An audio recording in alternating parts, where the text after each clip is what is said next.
Hi, my name is Krista, and this is my video reflection for Module 3, the Standardized Testing Assignment. To begin, I will reflect on the different types of standardized tests that I learned during the reading and the videos. First, achievement test, which can either be national or state.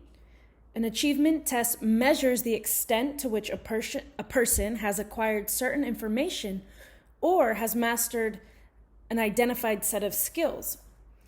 This would be to see what students acquired throughout the year. They could have an achievement test. So the National Achievement Test compares students' achievement across the states to address higher standards for education and to identify poor instructional areas and weaknesses so that improvements can be facilitated.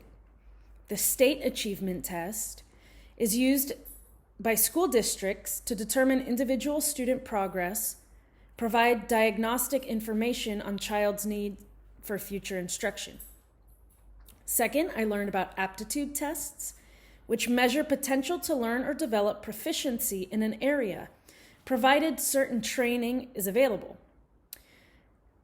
Aptitude tests predict future learning. An example of the aptitude test that I thought of was to get into college. A lot of times we had to take a math aptitude test, which sort of identified our basic skills and let the college know what level we could go into and whether or not we would be able to succeed based on our most basic mathematical skills.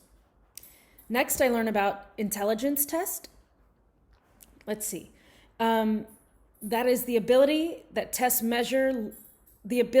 tests that measure learning potential. For that one, I thought of like an IQ test, which I guess would see how smart someone is, and that would hint at their potential academically, is what I got from that. Next, screening tests for preschoolers. These detect developmental problems across various domains, determines the need for further evaluation. After the screening tests, students go to diagnostic tests for preschool. That's after the screening test. The diagnostic is given. The 3 diagnostics that are given are adaptive behavior, which measures possible learning disabilities, intelligence test, which we went over, which measures one's learning potential, preschool intelligence test. These are used with the adaptive behavior scales and tests to diagnose mental disabilities. Next, I will reflect on the reliability and validity, which we learned in our reading. So validity, the definition, is the degree to which the test serves the purpose for which it was intended to be used. When I thought of validity, I kind of summarized it as like the success rate of a test. So whether or not a test achieved its purpose. Next was reliability. The definition of that is the extent to which a test is stable or consistent, or whether or not it is reliable.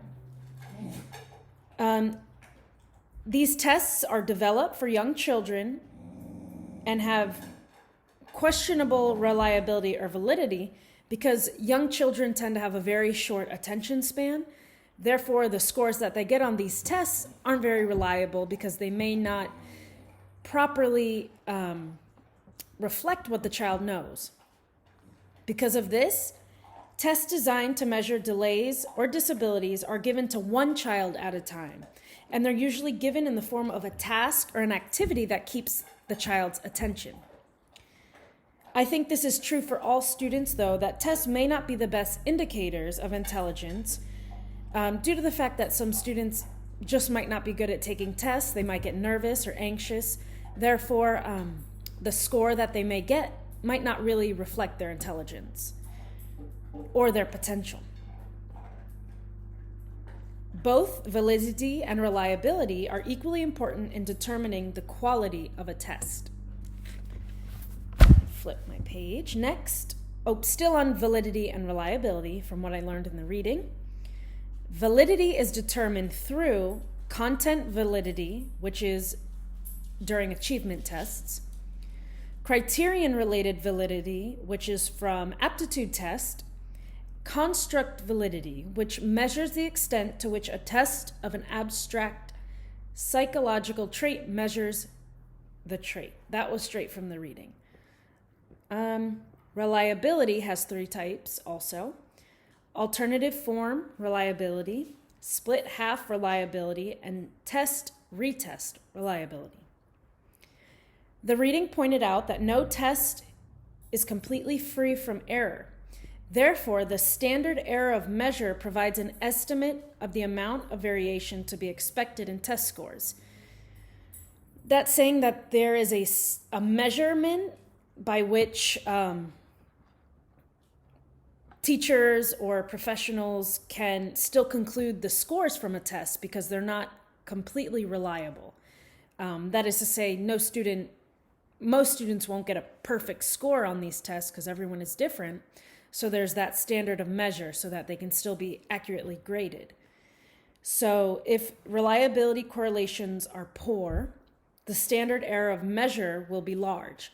So as the standard measurement of error gets larger, the reliability of the test gets poorer.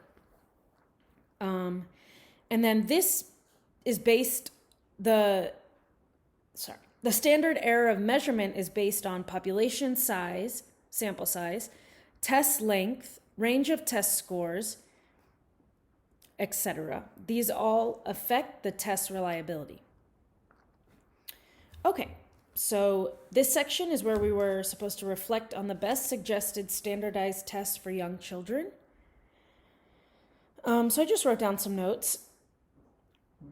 In the reading, it said to pick the best test for young children, consider the purpose of testing, the characteristics that need to be measured, how the test results will be used, the qualifications of people interpreting the tests, and the cost, time, and ease of scoring and the use of the test results. From the reading, I kind of concluded that achievement tests might be best for young children when they're in the form of an activity, and this is because it would measure what they've learned throughout the year. So instead of testing them on things they've never learned just to kind of get their intelligence test score, an achievement test would be better because it's all things that they have learned throughout the year. This can kind of gauge where they stand. Okay, so now connecting it to what I already know.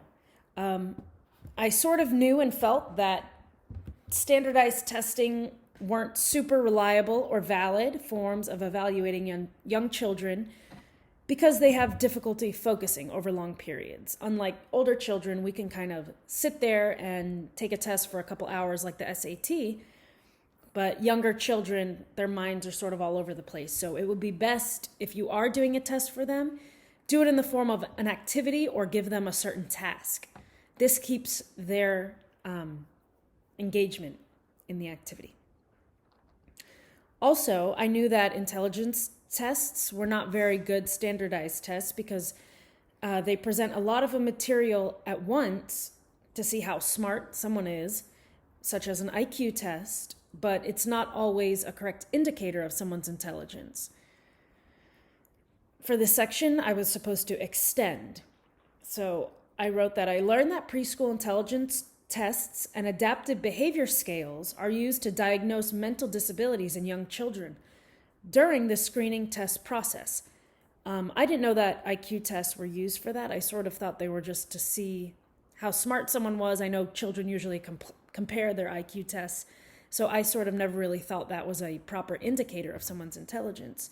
But I learned that they can be used during the screening process to diagnose certain mental disabilities and to identify those possibly. I also knew that young children didn't get extensive testing, but I didn't know that they were given oral standardized tests when they're younger. I figured this helps to keep young children engaged, and I'm sort of excited when I'm a teacher to use oral standardized testing because I feel like it's probably less stressful and gives students less anxiety knowing that it's through an oral activity where they can talk to me and they can talk to their peers. I was intrigued to read that tests for young children can also be given in groups. I think that makes it harder to single out the struggling student, though, but it allows students to collaborate and work together and might make certain students feel more welcome to express their thinking strategies and what they know. The third was to challenge. I didn't think that group tests were such a good indicator of a child's strength or weaknesses, just because oftentimes if students don't know an answer, they will tend to just copy what the person next to them says. So if, especially younger children, if they're in a big group and a test is being given out, I feel that they may just copy what everyone else is saying. Let's see. Where was I? Also, I don't believe that testing determines a child's true intelligence. Like I said before, a child might just be a bad test taker or be having an off day or be nervous.